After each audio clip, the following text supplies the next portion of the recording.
En d'autres mots, tes nouvelles, il ne te les dit pas. Ce que tu penses est entre ceux qui l'ont fabriqué. Ils ont toutes les nouvelles, même si tu peux aller en dessous de la terre. À tout moment, ils peuvent te filmer. À tout moment. La Bible est l'unique. Je connais un homme.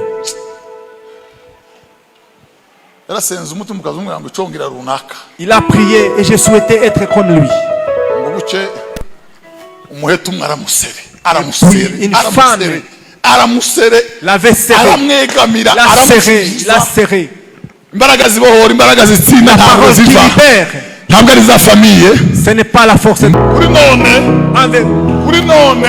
Aujourd'hui, même si on l'a mené par force, c'est pour l'amener à l'église. C'est fini. C'est fini pour lui. Qu'est-ce qu'il anéantit?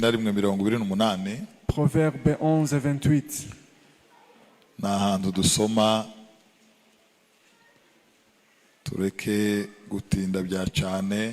Et nous n'allons pas beaucoup traîner. Mais soyez consolés, nous n'allons pas prendre assez de temps.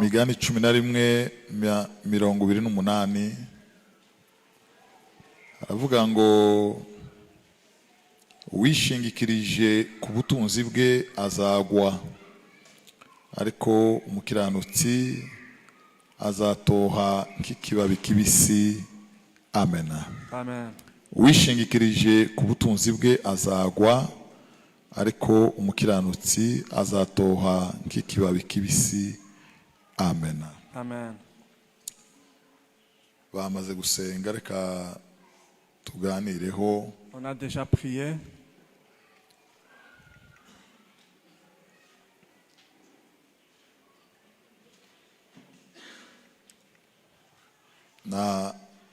Tekereje akantu kare. J'ai pensé sur une chose. Buriya tubaho akaba impamvu zirwanya umuntu mu mutima we z'impamagazi. Il y a les raisons qui combattent quelqu'un pour sa vocation. Zikamukura iwe, zikamukuraho yarari no mu byo yararimo. Cela vous fait quitter là où vous étiez. Zikamubwira ngo naje kwirirwa imbere y'Imana cyangwa kurara imbere y'Imana asenga. Et cela vous dit d'aller passer la nuit ou la journée en train de prier. Gacha wa muntu agasubira akaremererwa mu mutima ngo haguruka uje ahantu ufata umwanya uri imbere y'Imana. Et le lendemain, ça revient encore, aller passer la journée devant le Seigneur. Abandi iryo jwi rikaruha rigashira. Et pour d'autres, cette voix n'existe plus. Abandi ibyo batekereza bigahinduka impamvu zo kurwanya iryo jwi rya roho rigatuza mu mitima yabo. Pour d'autres, vos pensées deviennent une cause de chasser cette voix. Nonza gutekereza akantu. Et j'ai pensé sur une chose. Kavuga ngo nta ubiza hari. On ne sait jamais. Iryo jwi rihatira abantu kuja imbere y'Imana. Cette voix qui vous pousse à aller devant Dieu. Umunsi umwe niryo rizabahatira kuzamuka bakaja mu ijuru bagasanga umukiza. Un jour cette voix va vous causer d'aller au ciel et rencontrer le Seigneur. Sintekereza ko ijwi ryamaze guceceka mu mutima w'umuntu. Une voix qui n'existe plus dans le cœur de quelqu'un. Nta nkomangu cyumva yo kwinyagaho uri nguje imbere y'Imana. Vous ne sentez rien qui vous pousse à aller devant Dieu. Ariko Yesu yagaruka akaba ari kuzamwumva ageze mu isanzure. Et que vous puissiez écouter Dieu à son retour. Bavandimwe, Bibiliya iravuga ngo bapfuye bumva nibo bazumva kandi Yesu nagaruka. Ceux qui sont morts en écoutant écouteront à l'avènement de Christ. Abapfuye bumva nibo bazongera kumva kandi. Ceux qui sont morts en écoutant, ce sont eux qui écouteront lorsque Jésus reviendra. Hari ijwi ucumva. Est-ce que tu sens une voix? Hari inkomanga ucumva mu mutima. Est-ce que tu entends quelque chose qui vous pousse? Hari akantu kakigutera urukumva urimo urahatirwa kuva aho uri nguje imbere y'Imana. Est-ce qu'il y a quelque chose qui vous pousse à aller devant Dieu? Izo ni impamvu tutakwegeka ku baturanyi. Ce sont les raisons qu'on ne peut pas jeter au izo voisin, ni impamvu z'umuntu ku giti cye ce mu mutima sont we. des raisons personnelles. Cyo gituma Bibiliya ivuga ngo twinire twisuzume. C'est pourquoi la Bible nous demande de nous examiner. Bwana asifiwe. Amen. Turangiza rero Pour finir, ndabaza utubazo nka dutatu tuje ku meza. je vais poser 3 questions et puis nous allons aller à la Sainte Seine. Ninde muntu ufite igitekerezo cyuzuye ku byerekeye intego yo kubaho ku muntu? Qui a une pensée selon l'existence de l'homme, Intego yo kubaho kwa muntu, selon l'objectif de la vie humaine? ninde ufite icyo yotwungura nk'igitekerezo abitubwire muri ruhande? Quelqu'un peut nous dire intego yo kubaho ku muntu. l'objectif de l'existence de l'homme? Hariyo uru ruhande hari umuntu ufite icyo yatwungura ku bijyanye n'intego yo kubaho ku muntu? L'objectif Umuntu de la abayeho vie kubera humaine. iki? On vit pourquoi? Hari ufite igisubizo aha ngaha? Est-ce que quelqu'un peut nous donner la réponse? Patrick uragifite?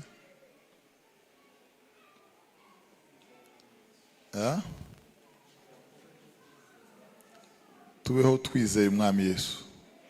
Sande kabisa, Imana guhezagire. Muri ruhande hari ufite igisubizo? Umuvandimwe Muhoza ngo afite igisubizo. Intego yo kubaho kwa muntu ni ukuramya Imana. Mu yandi magambo, umuntu yabayeho kugira ngo aramye Imana. L'homme a existé pour qu'il puisse louer Imana Dieu. guhezagire cyane. Que Dieu Twumva vous uruhande bénisse. rwiganjemo ababyeyi b'abamama cyangwa n'abapapa. Hari undi ufite ikindi gisubizo? Umuvandimwe hariya Pacifique.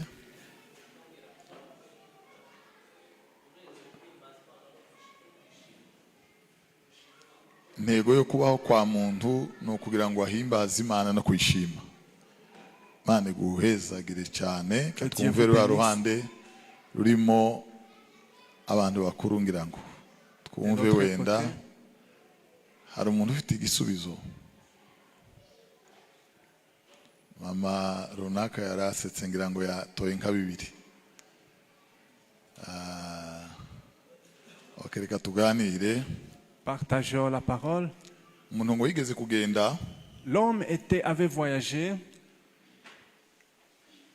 ngo agenda ikirere kirekire kuko yagendaga ngo azenguruka umusozi. Il est parti un long voyage parce Bageze kure cyane, lorsqu'il est arrivé très loin, ngo abaza abo yari asanze urugendo rusigaye kugira ngo agere yaje. il demanda à ceux qu'il a trouvé le reste du voyage. Baramubwira ngo wayobye cyane. Ils ont dit, tu as perdu le chemin.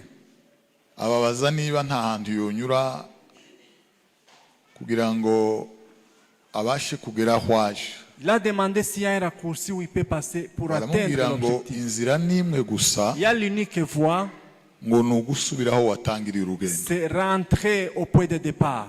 Ngo ugasubirayo, Rentrer au point de ngo départ wagerayo en y arrivant. ukabona gufata iyo nzira igana iyusha. Et tu vas maintenant prendre le bon chemin pour y arriver. Umuntu L'homme, kumenya intego yo kubaho kwiwe muri iyi si, connaître l'objectif de sa vie, ntabwo wahera mu byo utekereza tu ne peux pas commencer par ce que tu ngo penses wibwire ko uzavumbura intego yo kubaho kwawe. et penser que tu vas découvrir l'objectif Usanga de ta vie. warayobye nta garuriro. Tu vas trouver que tu as perdu le chemin. Uburyo bwiza ni ubu bwonyine bwo kukugarura, La meilleure façon de te ni ramener, ugusubira aho watangiriye. c'est rentrer au point de départ. Umuntu yatangiriye he? L'homme a commencé où? Umuntu yatangiriye mu Mana. L'homme a commencé en Dieu. Kumenya intego yo kubaho kwawe Connaître ton ni objectif, ugusubira inyuma c'est rentrer au point de ugahera départ. mu Mana, Commencer en Dieu. ukamenya impamvu Connaître yo l'objectif kubaho kwawe. de ta vie. Ariko abantu batekereza muri iyi si Les gens pensent dans ce monde, ngo nibagera ku mazu, s'ils ont des maisons, bakagera ku mamodokari, s'ils ont des véhicules, bakagera ku bahungu s'ils n'abakobwa, ont des filles et garçons, bakagera ku cubahiro, s'ils ont l'honneur, ahari bakibwira ngo none bo barageze ku ntego. peut-être ils pensent qu'ils auront atteint l'objectif. Intego ntabwo ari ukugera ku kintu, L'objectif n'est pas avoir les richesses ici-bas, ahubwo intego, mais l'objectif, Bwana asifiwe, amen, ni ukureka Imana ikagera muri twe, c'est le seul Dieu entré en nous. ni ukureka Imana Le seul Dieu ikagera mu buzima bwacu. entré dans nos vies. Turangiza, Pour finir, kera abantu batoye wene ntibabizi twabayeho iri ruguru wacu Nous avons vécu au village. ako nino birahaba bakagura iradiyo ya indi nini ya kaseti On y'amabuye achetait 8 une radio de 8 bagaza piles. bayikubita ngo mu gatatu cyangwa mu iposho isoko yose igaceceka murabyibuka noneho rero ya radiyo Cette radio, yagiraga ikaratasi nini izinzi iri mu ka envelope il y bita avait ngo un ni papier catalogue qui s'appelait murayibuka catalogue. catalogue noneho uko ivuga Qu'est-ce iravuga que cela ngo disait? iyi catalogue Cette catalogue, nidutaha uhambura ishati yawe urebe hano si vous hari rentrez, agakaratasi ouvrez kanditseho votre ngo chemise. 100% koto cyangwa polyester cyangwa utundi Il y a hari amabwiriza avuga ngo iyi shati ikwiriye kumeswa n'amazi ashushe cyangwa ikwiriye kwanikwa mu gicucu cyangwa ikwiriye kumeswa n'amazi akonje ikanikwa ihinduye naho twebwe kubera ko tuzakurikira amabwiriza dupfa guhereza abadamu bakadendeka nyuma y'iminsi 3 ikabira après pfuye quelques jours, la chemise a perdu sa valeur. ndagira mbabwire rino jambo turangiza Je vais vous dire ceci. catalogue Catalogue, nizivuga amakuru y'iradiyo c'est elle qui nous dit les informations de la zivuga radio. ngo iyi radiyo Cette radio yakozwe uyu mwaka a été fabriquée en cette année. kandi yakozwe na runaka Elle a été fabriquée par tel. ijamwo amabuye 8 Elle doit contenir 8 piles. ikwiriye kuvuga amasaha 6 bakabanza Elle doit bakayiziga elle doit Kandi utiliser pendant 8 heures. igize akabazo muri mikrofone Et s'il y a un problème, ni ukunyura hirya il faut passer par là bakoresheje tournevis en utilisant les tournevis y'amenyo abiri de deux dents. bagahotora On doit bakarengeza bouleverser. gahoro bakinjira munsi Puis on hari entre. akantu k'icyatsi kibisi Il y a quelque chose de iyo couleur verte. ukarengeje Lorsque vous la touchez, ugashiraho vous la renversez. bwana sefiwe Amen. iradihitikira Et la radio va ni encore ukuvuga redémarrer. ngo iyi C'est-à-dire, kataloge ce catalogue iravuga ngo na volume y'iradiyo nous montre même le volume de la bayizamure radio. bageze kuri 6 On doit iyo arriver barengeje au kuri niveau 7 6. bituma bafle zisaduka iradiyo Les baffles igasarara vont perdre. noneho ibintu ni bibiri Il y a des choses. kubaza iyi radiyo amakuru yayo no kubaza kataloge igifite amakuru ni ikihe Qu'est-ce qui contient beaucoup d'informations entre la radio et son niki catalogue? gifite amakuru muri ibyo byombi C'est le catalogue. si kataloge ba bwana sifiwe Amen. umwana w'umuntu Le Fils de l'homme, nk'iradiyo c'est comme une radio. kataloge Catalogue, ni bibiri ijambo ry'Imana c'est la Bible, parole du Seigneur. iyi bibiri Cette Bible, niyo ivuga ubuzima bwose bwa muntu c'est elle qui parle la vie de l'homme. iyi bibiri Cette Bible, niyo Imana yohereje umuntu nayo c'est elle que Dieu a envoyée à l'homme. ivuga ido nido y'ubuzima bwa muntu Elle nous parle l'historique. ivuga itangiriro rye Elle nous parle la genèse. ivuga gukomeza kwe Comment il va continuer. ivuga n'iherezo rya muntu Et il nous montre même la fin. mbije gukunangurira avuga Lorsqu'il a voulu ngo finir, umuntu wabyawe n'umugore l'homme né d'une femme ngo arame igihe gito vit une petite durée cyuzuyemo imiruho remplie de souffrances. bwana sifiwe Amen. bwana sifiwe Amen. ayo makuru ntari mu gahanga ka muntu Ces nouvelles ne sont pas dans les froid de l'homme. ari mu ikaratasi iri ku ruhande C'est rwe sur un papier. kandi iyo karatasi Et ce papier, ni impumeko y'Imana itabasha c'est kubera l'inspiration de Dieu. ushaka kumenya Si tu veux intego connaître y'ubuzima bwawe l'objectif de ta vie, ushaka kumenya ngo nikubereho tu veux connaître pourquoi tu vis, soma ijambo ry'Imana lis la parole de Dieu. hirya y'ijambo ry'Imana En dehors de la parole, ni iwabo w'inyamaswa zihuma c'est chez les animaux ni féroces. iwabo w'urupfu n'agahinda Chez n'umubabaro la mort. niki cyerekana ko umuntu yayobye Qu'est-ce qui montre que l'homme a perdu le chemin? ni ukubaho imibereho C'est vivre une vie itandukanye n'icyo ijambo ry'Imana rivuga différente de ce que nous dit la parole. ni ukubaho ubuzima C'est mener une vie butandukanye n'ubushake bw'Imana différente de la volonté. mu yandi magambo En d'autres icyo mots, gikoresho cette vie kiba cyarapfuye a perdu la icyo valeur. gikoresho Cet outil kiba cyarasambaguritse est détruit. yesu Jésus, bwana sifiwe Amen. ngo bamuzanire ibiryo On lui amena la nourriture. ngo baramubwira ngo rya mwana Il a dit, mange Seigneur. arababwira ngo namaze Il kurya a dit, j'ai déjà fini à manger. ninde uguhaye ibiryo kuri wenyine Qui te donne un repas? Tu es seul. arababwira ngo ibiryo byanje Mon repas, ngo ni ugukora ubushake c'est de faire la volonté bw'iyantumye. de celui qui m'a envoyé. igikoresho nyacyo Le vrai outil. bwana asifiwe Amen. ntikiza gikora ibyacu. Ne fait pas ce qu'il veut. bibiri iravuga La Bible déclare, ngo aho guhishurirwa kutari là où il n'y a pas la révélation, abantu bigira ibyige, les gens deviennent libres. abantu bagomera imana. Les gens deviennent libres. Ya, bwana asifiwe sana. Amen.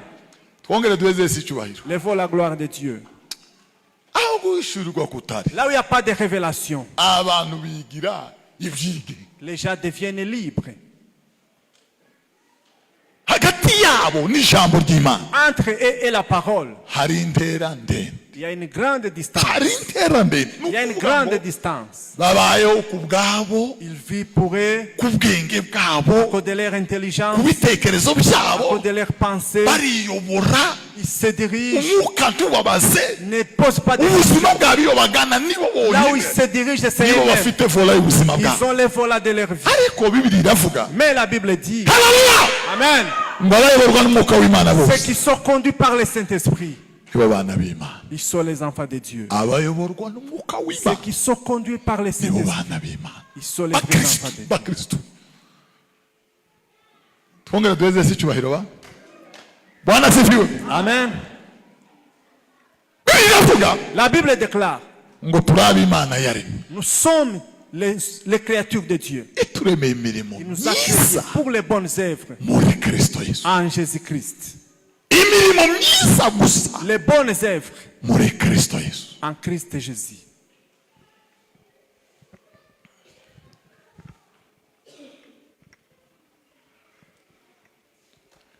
hari ibitabo hano hanze Il y a des turangiza livres dans ce monde, umuntu yakwita ko ari ibitabo byo kwirwanaho.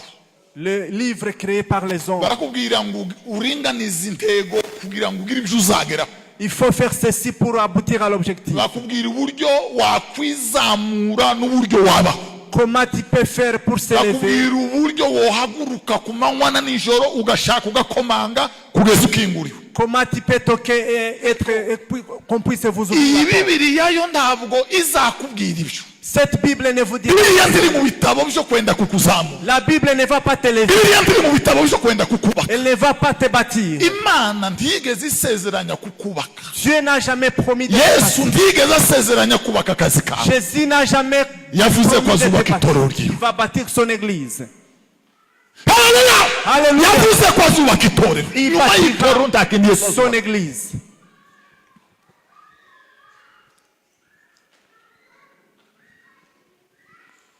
tubayeho mu buzima bwo guhangana. Nous menons une vie. umuntu ariga natwe tukiga. Lorsque quelqu'un étudie, vous aussi vous étudiez. umuntu araririmba tukumva twose Lorsque quelqu'un chante, vous aussi vous les chantez. bavuga ngo runaka yagiye hanze tukarara Lorsque tel est allé niko à ibitabo l'Occident, by'ino bizabitubwira. c'est ce que les pensées ariko d'ici nous disent. iki gitabo cyitwa impumeko y'imana itabasha Cette kubera. Bible qui est l'inspiration de Dieu, duheze isi icyubahiro.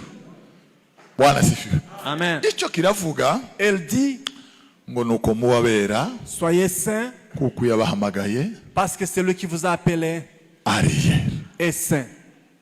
ni mubabera Soyez saints kuko yabahamagaye parce que celui qui vous a appelé ariye. est saint. haleluya! Alléluia. bagera imbere aravuga bwana asifiwe ngo ni uko mugenda uko bikwiriye abo mwana. Marchez selon les gens du Seigneur. amabwiriza igituma biza bitugora. Pourquoi cela nous est difficile? tuza dushaka kumenya niba twanejeje abantu. Nous voulons savoir si nous avons plu aux gens. tugashaka kumenya niba twabumvisishe. Si nous les avons convaincus. ariko biravuga Mais la Bible déclare, ngo tumunezeza muri byose. nous devons tunezeza uwo mwana. plaire au Seigneur à tout, dushyira hejuru izina ry'uwo mwana. en élevant son nom. ntituri hano Nous ne sommes pas ngo là twinezeze. pour plaire à nous-mêmes. ntitwigeze turemerwa Nous n'avons kwinezeza. jamais été créés pour plaire à nous-mêmes. twaremewe kunezeza uwo waduhanze. Nous avons été créés pour plaire à celui qui nous a. twaremewe kunezeza uwo waturemye. Nous devons plaire à celui qui nous a créés. ntituri hano ngo dutere ikorasi. Nous ne sommes pas ici pour chanter que les gens se turi lèvent. hano ngo nidutere ikorasi. Si nous chantons, ngo data ahabwe icyubahiro ku ntebe que ye. le Seigneur reçoive sa gloire. haleluya! Alléluia. tituri hano ngo Nous tubirangize sommes là. tituri abasitari biragatsindwa uwo mwuka w'abazimu n'abadayimoni, uwo mwuka wo kugaragara, uwo mwuka wo kwiyerekana, uwo mwuka wo kurakara ngo ntibampaye Que cet esprit de se manifester. bavandi subira muri catalogue urebe uko ivuga, Rentre dans le catalogue. subirayo, Rentre. subira inyuma wumve icyo Imana ivuga. Rentre en arrière pour connaître ce que Dieu veut. umusore umwe ngo yaravuze Un jeune chat avait dit, ngo umunsi umwe yagize agahinda kenda guturitsa umutima we, un jour il a été tellement angoissé. ngo yaza yibaza ikizakurikira ngo yumve umwijima uratuse. Il voulait connaître ce qui allait suivre. we yari ari muri treni y'ikuzimu, Il était en we train, yarimo agendagenda il était en train de ngo marcher. yumva biranze hasigaye gatoya ngo umwuka ugahera, Il voulait rendre l'âme. akiri muri uwo mubabaro mwinshi cyane. Pendant qu'il était dans les chagrins. Haleluya! Amen. ngo yumva ko ijwi rimubwira Il a senti, il a écouté une voix. bwana asifiwe, Amen. ngo nta handi wabona umunezero Tu ne peux pas trouver la joie. ngo keretse ukuye amaso ku bindi byose, À moins que tu enlèves tes yeux sur toute autre chose. ngo ukubure amaso yawe Élevez tes yeux ngo ukareba Imana yonyine, vers le Dieu vivant. ngo kumva icyo gitekerezo Écoutez cela. ngo byateye umucyo mu mutima we, Il lui a amené la lumière. ngo yumva igitondo kirarashe, Il a senti un matin venir. yumva bavandi. Haleluya! Alléluia. nta kindi cyozana igitondo mu mutima Dieu ne peut amener le matin dans ton keretse kwibwira amagambo ya Yesu. à part penser ibindi byose biguhagaritse umutima autre chose. n'ibitekerezo byawe, Ce sont les pensées humaines. n'ibitekerezo byawe. Ce sont les pensées humaines. tubara Imana yaremye, Nous sommes les créatures de Dieu. ntitwigeze twirema, Nous n'avons pas créé. ntitwigeze twihanga. Nous ne sommes pas. Bibiliya iravuga La Bible déclare, ngo nkiri urusoro mu nda ya mama, lorsque j'étais dans ngo les amaso tombes, yawe yarandebaga, les yeux de Dieu me voyaient. ntarabaho Avant que j'existe, iminsi yaje itaraba, avant que je n'existe, ngo amaso yawe yarandebaga mwana, les yeux me voyaient. ngo nibwo wangeneye ibizaba. C'est lorsque tu as tout créé. Imana yaturemye kera Dieu mu nous mugambi a wawe. créés dans son projet. Ese turi kumwe ba? Amen. ituremera imirimo myiza gusa. Pour les bonnes œuvres. Ese turi kumwe?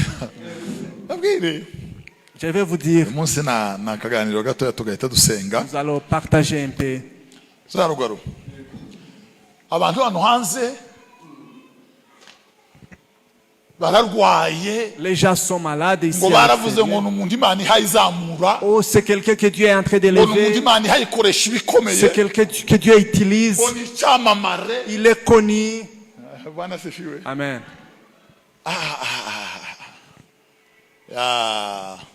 Ariko ukuri Mais- kwavuye ku Mana.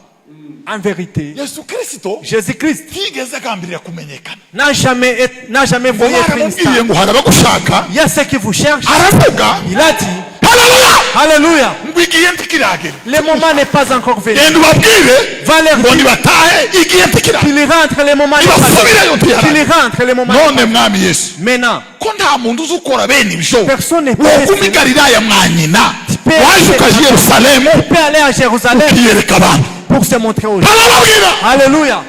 arababwira Il les a dit, ngo igihe cyanyu gihoraho, votre moment est venu. icanje ntagihari, Le mien n'est pas venu.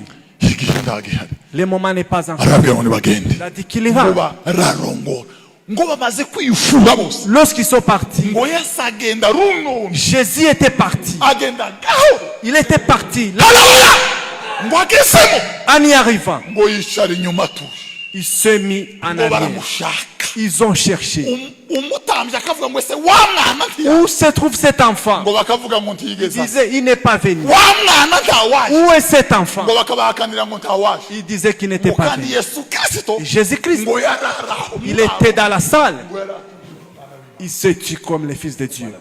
Amen. Kuko Yesu ntiyarakeneye Il ne voulait pas ngo bamuzamure muri Pasaka, qu'il puisse être ngo élevé. bamuhereze intebe isumba Qu'il izindi. puisse être élevé. Haleluya, Alléluia. yarakeneye Il voulait ngo hahimbazwe data wamuremye, que le Père soit élevé. Imana nimara kubahirizwa muri we. Lorsqu'il sera élevé en lui, Yesu mwaravuze, Jésus a dit, Bwana asifiwe, Amen. ngo abonye abigishwa bageze ku rugero rwiza, Lorsqu'il a vu ses ngo disciples, anezererwa mu mwuka, il était dans la joie. ngo aravuga ngo data, Il a dit, Père, imirimo wantumye ndayirangije, les œuvres que tu m'as envoyées, je les ai finies. intego yo kubaho kwawe L'objectif de ma ntabwo ari iyo utekereza. ce n'est pas ce que vous Intego yo pensez. kubaho kwawe Votre objectif, ni ukwishakira mu Mana. c'est le chercher en Intego yo kubaho kwawe Votre objectif, ntabwo ari ibyiyumviro byawe. ce n'est pas tes pensées. Garuka mu ijambo ry'Imana. Reviens dans la parole. Biri guhereza umurongo. Ce que la Bible te donne, Ijambo ryawe ni itabazamana. ta parole Rumurikira atuze umwijima. qui éclaire, Ijambo ryawe Mana ta parole, ni itabaza c'est une lampe rimurikira. qui éclaire. Haleluya. Alléluia. Intambwe z'ibirenge byaje. Les pas de mes pieds. Bibiliya iravuga, La Bible déclare, Imana ibwira Yosuwa Dieu parla à ngo Josué. amagambo yanditse muri iki Les gitabo paroles de ce livre, ngo muyitondera, observe-les. tuyaca iburyo tuyaca ibumoso, Observe-les. muzakomera imbere y'abanzi Tu bawe. seras fort devant les ennemis. Uko nabanaga na Mose Parce que j'étais avec Moïse, niko nzobana nawe. je serai. Uko nabanaga na Mose. Comme j'étais avec Bavandi. Moïse. Bavandi, Chers amis, amagambo y'iki gitabo les paroles de ce uyitondera livre, muri iyi si observe-les. dutuyemo Dans ce monde, uzokomera. tu seras fort. Nuyaca ku ruhande, Si tu passes à côté, haleluya.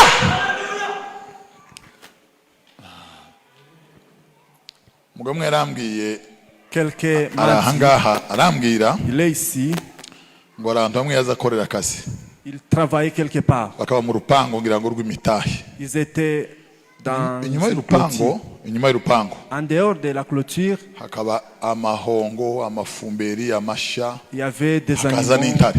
Il y avait aussi des lions. Intare zikaniga ayo mahongo Les lions étranglaient ces animaux zigahinda zikiruka qui couraient ngo par-ci kugeza ubwo par-là. amahongo amwe yagaza aza kubera umurindi no guhunga urupfu ngo agasimba urupango agatibukira indani. À un moment, ils pouvaient sauter dans l'enclos. Ariko bo indani mu rupango Et à l'intérieur, bari bari amahoro. ils Ni étaient ukuvuga ngo intare paisibles. C'est-à-dire les lions, zari zibujijwe bihagije ils étaient kugira icyo interdits zitwara.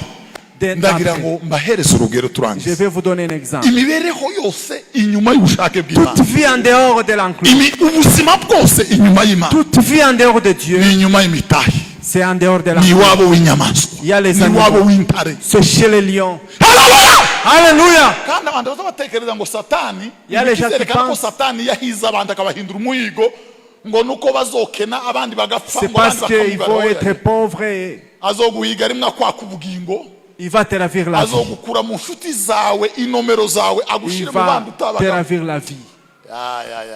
Bwana sifi. Amen. Ubundi buryo kugira ngo umenye neza Une autre façon, ndangiza kugira ngo umenye neza aho ngeze pour bien connaître là où je suis, uzondebere kubo tugendana. regarde Bibiliya avec ivuga ngo qui je umucyo marche. n'umwijima bihurira he? Comment la lumière et l'obscurité Kristo se na rassemblent. Beelzebuli bihurira he? Christ et Beelzeboul ont Niyo bihurira ntaho. Ils ont quelle relation? Intego yo kubaho kwanjye L'objectif de la vie, ntabwo nayisobanurira, je ne peux pas m'expliquer nkwiriye moi-même. gusubira mu Mana. Je dois rentrer en Kabaza Imana ngo esema et poser la question à mon Seigneur. niki niko ushakaho Mana. Qu'est-ce que tu veux que je fasse? Yewe mwana w'umuntu we, Fils de l'homme, yakweretse icyiza icyo ari il cyo. t'a montré les biens. Icyo Uwiteka gushaka Ce que Dieu veut, ni ukugendana n'Imana ce yawe, que tu marches avec ton ni Dieu, uguca bugufi, être humble no gukiranuka, et être juste no gukunda kubabarira. et aimer le pardon. Yewe mwana w'umuntu, Fils de l'homme, yakweretse icyiza icyo ari il t'a montré ce qui est cyo. bon, Uwiteka gushaka, ce que Dieu veut, icyo Uwiteka gushaka. ce que Dieu veut. Abantu ntibyigenge, Les gens sont devenus libres. abantu ni sinzi bavana. Je ne sais pas comment ils se comportent. Bwana sifiwe. Amen. Ubwigenge, La liberté, ubwigenge rimwe na rimwe des fois, nuko ngutuka c'est lorsque je ntiwihangane t'injurie, ugahaguruka ukumva kubera ko uri kanje urwego rwanje n'uwo gutukwa ngaceceka. comment je peux me taire devant quelqu'un qui m'insulte kuko kugira ngo nezeze uwande, pour que je plaise à kugira celui, ngo data uwo ahabwe icyubahiro. pour que mon Seigneur reçoive la gloire. Ndahagarara ngo arusheho kogezwa no guhabwa icyubahiro. Je dois me Bibiri iravuga taire. La Bible dit, ngo nibagukubita ku itama si on te uzohindure bakubite no kuri oh, donne l'autre jour aussi. ngo nibakwirukana uzahunge. Si on te chasse, ngo ndababwira ukuri ko mutazaheta imidugudu dit que vous ne finirez ngo pas mutarabona gutabara kw'Imana. avant que vous ne voyez Turaba Imana yawe. les secours. Nushaka kumenya intego yo kubaho kwawe, Si tu veux connaître, soma Bibiliya ijambo ry'Imana. lis la Bible. Nushaka kumenya uko wirirwa, Si tu veux soma connaître Bibiliya. comment tu vas t'orienter, Haleluya! lis la Bible. Nushaka kumenya uko bigisha abana, Si tu veux soma Bibiliya. comment on éduque les enfants, Nushaka kumenya uko uzabaho, soma Bibiliya. connaître comment tu vas vivre. Lis la Bible. Amagambo y'iki gitabo Les mots nuyazirikana si tu les considères, tu auras la paix qui coule comme une rivière. Tu auras la paix qui coule comme une rivière.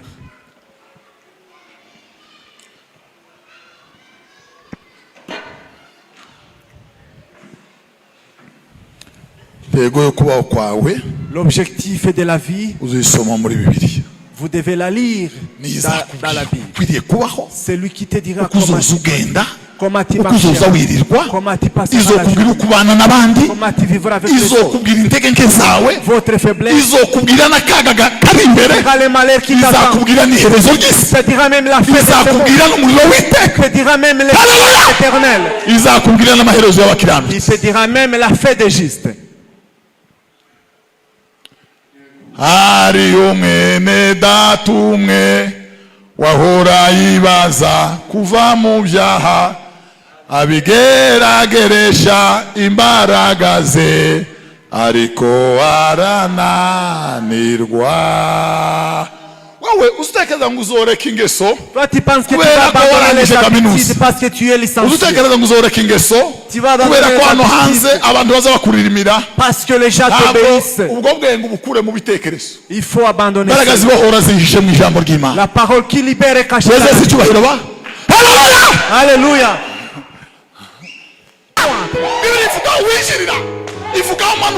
Là où tu dois entrer, comment tu dois descendre.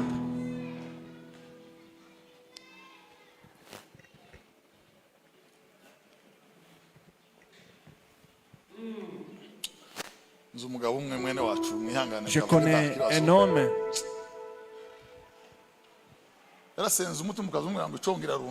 Il a prié et j'ai souhaité être comme lui. Une femme l'avait serré. La serré. La parole qui libère. Ce n'est pas la force de la zishe mwijambo ry'Imana. Soma Bibiliya.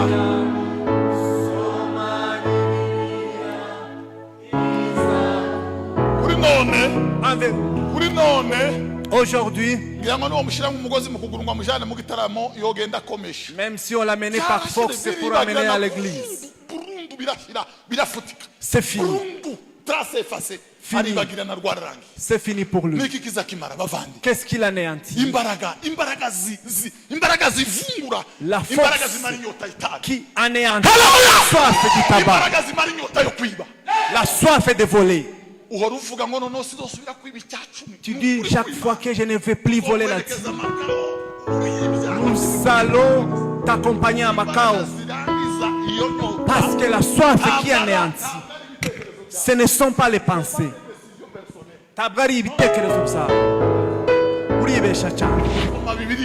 Lis la parole de Dieu. Tu sauras où ouvrir. La Bible, c'est lui, elle qui nous montre. C'est avec qui nous devons marcher. Il dit même les amis. Comme ça, tu ne sais pas ce que la Bible accepte et ce qu'il n'accepte pas.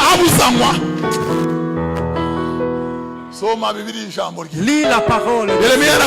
Jérémie a dit tes paroles, lorsqu'elles sont je les ai mangées. En arrivant dans mon ventre, elle est devenue une joie. Parce que je suis appelé par ton nom. Parce que je suis appelé par ton nom.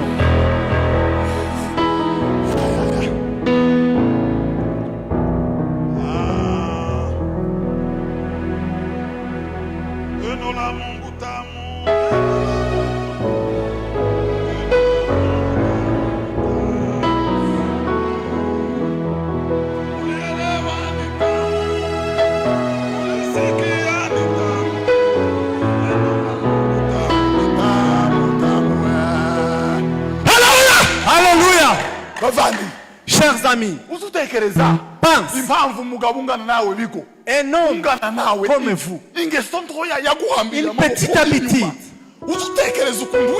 Est-ce que tu penses comment tu as essayé et tu as perdu la valeur devant tout le monde? C'était lorsque tu passes à gauche. Tu passes à gauche. Les vieux au point de départ.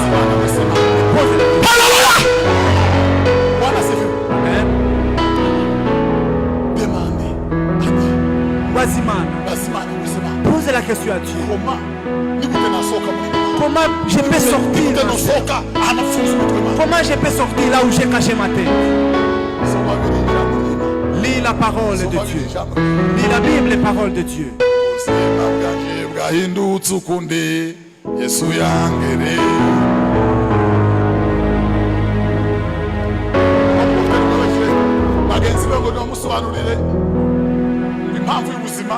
Un docteur avait demandé à ses amis. Béni soit Dieu.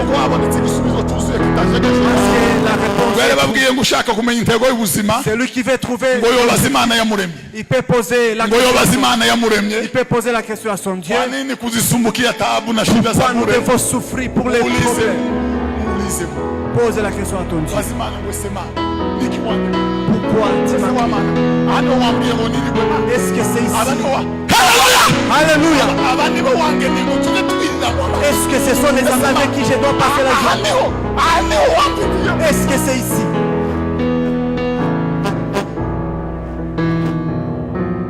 Jamais, pasteur.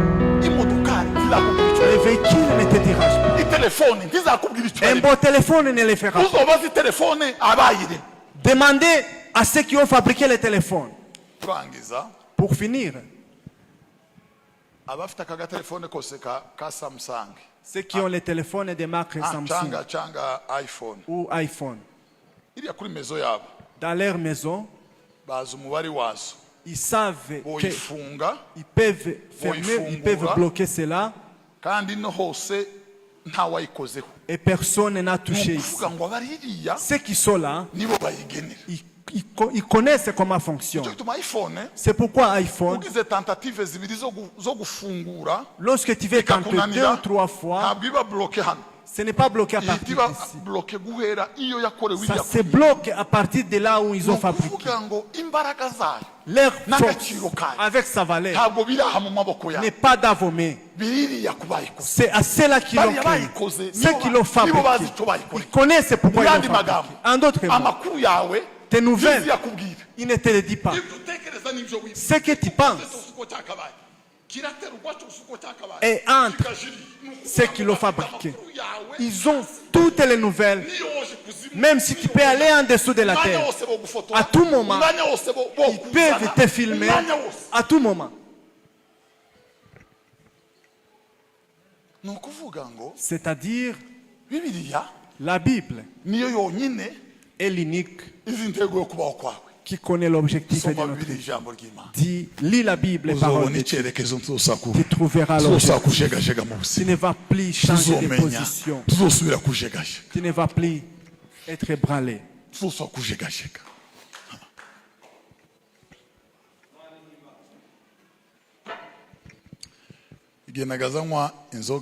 Lorsque je prenais l'alcool,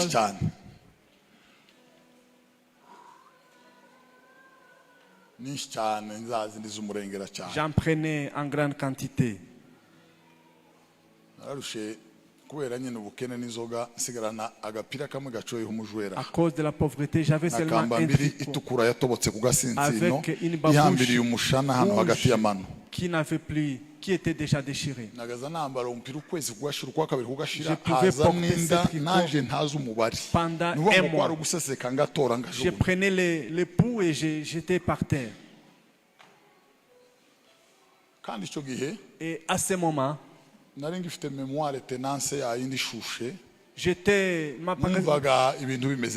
je sentais que les choses étaient bonnes. Mais je ne savais pas l'objectif de ma vie. Je n'en connaissais pas. La Bible déclare: ne savez-vous pas que vous êtes le temple du Saint-Esprit? Ne savez-vous que le Saint-Esprit est en vous? Est-ce que tu étais au courant?